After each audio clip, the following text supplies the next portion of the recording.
Hello, fellow educators. I'm here to talk to you all about your interactive learning journey and what all these crazy symbols mean and how to implement this in your own classroom with your own spin on it.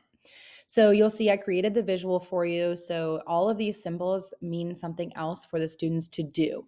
So, you'll see there is a start here labeled so the student knows where to begin.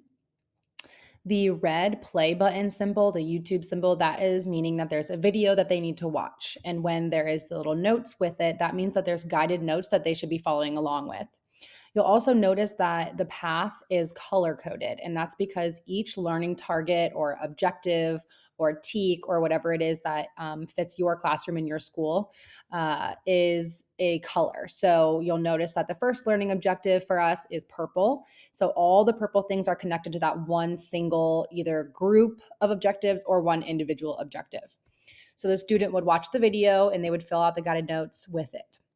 Once that's completed, then they would move on to the dice. So that's the next thing on their path or their learning journey. And the dice stands for a game. So they would go to the designated spot that you choose in the classroom and they would find the game that is labeled purple. So this is where the colors come really in handy, especially in those younger elementary age classrooms where the students need lots of visuals. The color coding is going to be super helpful for them to know exactly where to go and what they need, depending on what learning objective they're on. Once they've finished the game, they'll move on to the next thing, which is a practice page. You could call this something else. You could create a symbol of your own if you'd like. But this means that they would go to, again, the designated spot for all your materials, and they would find the purple practice page. The green checks that you'll see throughout the path mean that they need to check their work. Now, this is a skill that, of course, you would have to pre-teach and front load quite a bit depending on the age of your students. When you've got, between pre-K and second grade, checking your work is a really challenging skill. So just make sure that you're thinking through what's going to fit your age group the best before you put this onto the learning path. You could take it off if it's not something you want it to be there for you. After they go through and check their work, meaning everything that they've done thus far with this objective, then you'll notice it goes to a stop sign that says mastery check number 1. So a mastery check is just a quick little exit ticket or mini assessment that you will give to your student at the end of each learning objective or each color, however you want to set that up. So usually for me, it's just a quick little half sheet of paper that students will answer a few questions. They'll turn that in. Again, it's color coded. They'll turn that in for me to take a quick look at and give them a grade for, or it's a chance for me to pull them aside and do a little bit of reteaching. Again, that's why this format is so wonderful for teachers and for students because we're able to work with who needs us the most. And so the mastery checks are a really quick and easy way to look and see who's mastering the content and who needs more support. And you can pull those students that might need extra support and do some reteaching or pull some other resources together for them to help them really increase their level of understanding. The last piece in each objective or each color is going to be that mastery check. So once they've completed the mastery check, then they move on to the next color. Now, again, you could set this up however you'd like in your own classroom. It's very flexible for how it works for you. So use the autonomy that it provides and choose what's going to fit you and your classroom and your students the best. Personally, when they get to the end of a color and they've completed the mastery check, they know that they have to go back and check through everything and make sure it's completed. And then they have their personal tracker, which I'm going to go over in another video. So make sure you check that one out. But they'll fill out their personal tracker and then they have me check their tracker as well so that we can both be on the same page of what level of mastery they have with that skill, and then also where they are on this learning journey. So if they have successfully mastered that objective, then they'd be moving on to blue.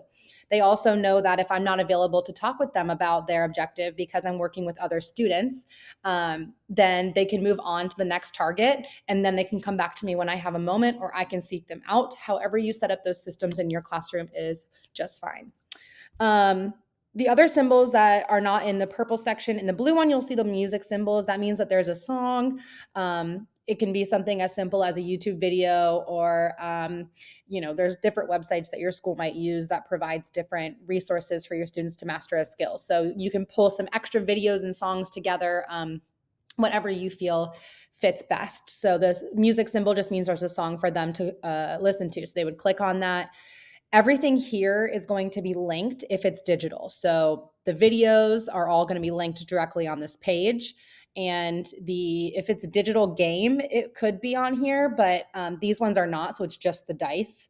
The song would be a digital one. They would click on that and it would take them directly to the song. And then the last thing on here is the extension project. So you'll notice that is the end of the learning journey for your students. And that can be a myriad of things. You could choose to do an extension project where they're having to access knowledge that is the next grade level up.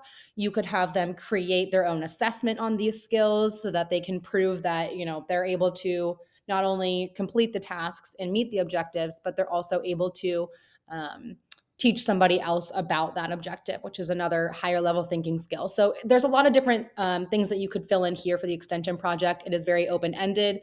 Again, it provides lots of autonomy for teachers. And then once this is completed, that means that they have finished their learning journey. And typically, you would want to think through what time frame you're working with, whether it's a week or 2 weeks or a few days or a few weeks. It totally depends on what unit you're working through and how long it is, and how many objectives you provide on the learning journey for your students. So the specific learning journey has 4 objectives on it, which feels like a really good number for this age group. This is a second grade example. And so 4 is a really great number. Going beyond that, they get a little bit overwhelmed with, it being a little bit too much at a time. You can just split it up into 2 chunks so that they're not having to look at all of it at one time. You could have 4 on the first one, and then you could have another page that has 4. But I don't recommend going over that number at this age group. But again, that is totally at your discretion. So yeah, that is the interactive learning journey. And you could print these out for your students if you want them to have a physical copy to check off as they go. But I like to just link mine into my Google Classroom or whatever digital platform you use at your school or in your classroom, where they can access it digitally so that all those things that you linked, they can get to. So you definitely want to think through what systems you're going to put in place in your room that will make this effective and work for your students specifically. So I set mine up on my Google Classroom and they know to access it there, and they just click the links that they need. And yep, that's the learning journey. Thank you.